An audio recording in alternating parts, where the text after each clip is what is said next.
ನಮಸ್ಕಾರ ಗೆಳೆಯರೇ, ನಿಮ್ಮ ನೆಚ್ಚಿನ ಕೋರ್ಟ್ ಬೀಟ್ ನ್ಯೂಸ್ಗೆ ಸ್ವಾಗತ. ಸಾರ್ವಜನಿಕ ಸೇವಕರ ವಿರುದ್ಧ ಕ್ರಮಕ್ಕೆ ಸಕ್ಷಮ ಪ್ರಾಧಿಕಾರದ ಪೂರ್ವಾನುಮತಿ ಕಡ್ಡಾಯ. ಸುಪ್ರೀಂ ಕೋರ್ಟ್ ಮಹತ್ವದ ತೀರ್ಪು. ಸಾರ್ವಜನಿಕ ಸೇವಕರು ಕರ್ತವ್ಯ ನಿರ್ವಹಣೆಯ ಅವಧಿಯಲ್ಲಿ ಎಸಗಿದ ಕೃತ್ಯಗಳ ವಿಷಯದಲ್ಲಿ ಕಾನೂನು ಕ್ರಮ ಜರುಗಿಸಲು ಸಕ್ರಿಯ ಪ್ರಾಧಿಕಾರದಿಂದ ಪೂರ್ವಾನುಮತಿ ಪಡೆಯುವುದು ಕಡ್ಡಾಯ. ಇಲ್ಲದಿದ್ದರೆ ಅಂತಹ ಪ್ರಕರಣಗಳನ್ನು ನ್ಯಾಯಾಲಯಗಳು ಪರಿಗಣನೆಗೆ ತೆಗೆದುಕೊಳ್ಳಲಾಗದು ಎಂದು ಸುಪ್ರೀಂ ಕೋರ್ಟ್ ಮಹತ್ವದ ತೀರ್ಪು ನೀಡಿದೆ. ಸುಪ್ರೀಂ ಕೋರ್ಟ್ನ ನ್ಯಾಯಮೂರ್ತಿಗಳಾದ ಬಿ.ವಿ. ನಾಗರತ್ನ ಮತ್ತು ಎಸ್.ಸಿ. ಶರ್ಮಾ ಅವರಿದ್ದ ವಿಭಾಗೀಯ ನ್ಯಾಯಪೀಠ ಈ ಮಹತ್ವದ ತೀರ್ಪು ನೀಡಿದೆ. ಪರಿಭಾವನೆಯ ಅನುಮತಿ ಎನ್ನುವ ಪರಿಕಲ್ಪನೆ ಈಗಿರುವ ಕಾನೂನಿನಲ್ಲಿ ಇನ್ನೂ ಸೇರ್ಪಡೆಯಾಗಿಲ್ಲ ಎಂಬುದನ್ನು ನ್ಯಾಯಪೀಠ ಸ್ಪಷ್ಟಪಡಿಸಿದೆ. ಈ ಹಿಂದೆ supreme court Vineet Narayan versus ಕೇಂದ್ರ ಸರ್ಕಾರ ಪ್ರಕರಣದಲ್ಲಿ ನೀಡಿದ್ದ ತೀರ್ಪನ್ನು ಉಲ್ಲೇಖಿಸಿದ ನ್ಯಾಯಪೀಠವು ಈ ಪ್ರಕರಣದಲ್ಲಿ ಸಿಆರ್ಪಿಸಿಯ ಸೆಕ್ಷನ್ 197 ರ ಬಗ್ಗೆ ಹೇಳಿರಲಿಲ್ಲ.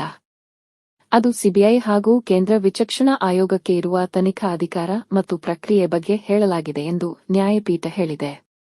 ವಿನೀತ್ ನಾರಾಯಣ್ ವರ್ಸಸ್ ಕೇಂದ್ರ ಸರ್ಕಾರ ಪ್ರಕರಣದಲ್ಲಿ ಸುಪ್ರೀಂ ಕೋರ್ಟ್ ನೀಡಿದ್ದ ತೀರ್ಪನ್ನು ಆಧರಿಸಿ ಉತ್ತರ ಪ್ರದೇಶ ಸರ್ಕಾರವು ಕಾನೂನಿನ ಕ್ರಮ ಕೈಗೊಳ್ಳಲು ಸಕ್ಷಮ ಪ್ರಾಧಿಕಾರವು 90 ದಿನಗಳ ಕಾಲಮಿತಿಯಲ್ಲಿ ತೀರ್ಮಾನ ಕೈಗೊಳ್ಳಬೇಕು ಎಂದು ವಾದಿಸಿತ್ತು.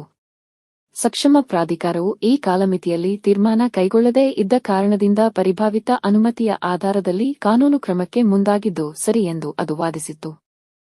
ದೂರುದಾರರ ಪರವಾಗಿ ಹಾಜರಾಗಿದ್ದ ಹಿರಿಯ ವಕೀಲರಾದ ಪ್ರಶಾಂತ್ ಭೂಷಣ್ ಅವರು ಸುಬ್ರಹ್ಮಣ್ಯನ್ ಸ್ವಾಮಿ ವರ್ಸಸ್ ಮನಮೋಹನ್ ಸಿಂಗ್ ಪ್ರಕರಣ ಉಲ್ಲೇಖಿಸಿ ಸಕ್ಷಮ ಪ್ರಾಧಿಕಾರವು ಯಾವುದೇ ವಿಸ್ತೃತ ಅವಧಿಗೆ ಮೊದಲೇ ನಿರ್ಧಾರ ತೆಗೆದುಕೊಳ್ಳದೇ ಇದ್ದಲ್ಲಿ ಕಾನೂನಿನ ಕ್ರಮ ಕೈಗೊಳ್ಳುವ ಪ್ರಸ್ತಾವಕ್ಕೆ ಅನುಮತಿ ನೀಡಲಾಗಿದೆ ಎಂದು ಪರಿಭಾವಿಸಲಾಗುತ್ತದೆ ಎಂದು ವಾದ ಮಂಡಿಸಿದ್ದರು.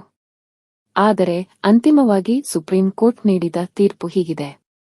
ಸಾರ್ವಜನಿಕ ಸೇವಕರು ಕರ್ತವ್ಯ ನಿರ್ವಹಣೆಯ ಅವಧಿಯಲ್ಲಿ ಎಸಗಿದ ಕೃತ್ಯಗಳ ವಿಷಯದಲ್ಲಿ ಕಾನೂನು ಕ್ರಮ ಜರುಗಿಸಲು ಸಕ್ರಿಯ ಪ್ರಾಧಿಕಾರದಿಂದ ಪೂರ್ವಾನುಮತಿ ಪಡೆಯುವುದು ಕಡ್ಡಾಯ. ಇಲ್ಲದಿದ್ದರೆ ಅಂತಹ ಪ್ರಕರಣಗಳನ್ನು ನ್ಯಾಯಾಲಯಗಳು ಪರಿಗಣನೆಗೆ ತೆಗೆದುಕೊಳ್ಳಲಾಗದು. ನಿಮಗೆ ಈ ಸುದ್ದಿ ಇಷ್ಟವಾದರೆ ಒಂದು ಲೈಕ್ ಖಂಡಿತವಾಗಿ ಕೊಡಿ. ಅದೇ ರೀತಿ ಈ ಸುದ್ದಿಯ ಬಗ್ಗೆ ನಿಮಗೆ ಅನಿಸಿಕೆ, ಅಭಿಪ್ರಾಯ ಹಾಗೂ ಗೊಂದಲವಿದ್ದರೆ ಪ್ರಶ್ನೆಗಳನ್ನು ಕಮೆಂಟ್ ಮೂಲಕ ತಿಳಿಸಿ. ಚಾನೆಲ್ ಸಬ್ಸ್ಕ್ರೈಬ್ ಮಾಡಿ.